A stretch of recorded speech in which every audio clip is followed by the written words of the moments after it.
सावन से चैनल को स्वागत करती हूँ। तो दोस्तों आज मैं रिक्वेस्ट पे गाना सुनाने जा रही हूँ। रिक्वेस्ट किया है गुड़िया तिवारी ने, जिला सोनभद्र रावटगंज से।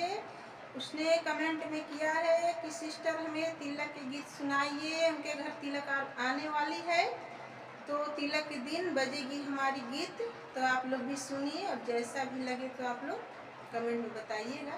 अच्छा लग जाए तो हमारा भी सपोर्ट कर लीजिएगा दोस्तों। अरे समधि से डोर नहीं अगुआ से लाज, समधि से डोर नहीं अगुआ से लाज। आयल बा तिलक के बहार, तिलक चढ़ावे सरवा। आ सजल बड़े भैया हमार, तिलक चढ़ावे सरवा। सजल बड़े भैया हमार, तिलक चढ़ावे सरवा।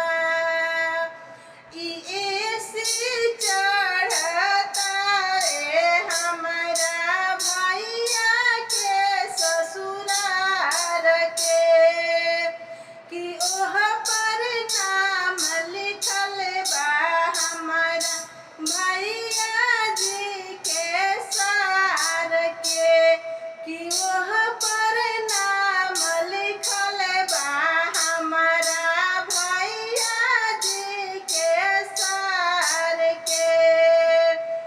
जरे वाला जरो मन मोरा भरो, आइल बा तिलक के बहार, तिलक चढ़ावे सरवा।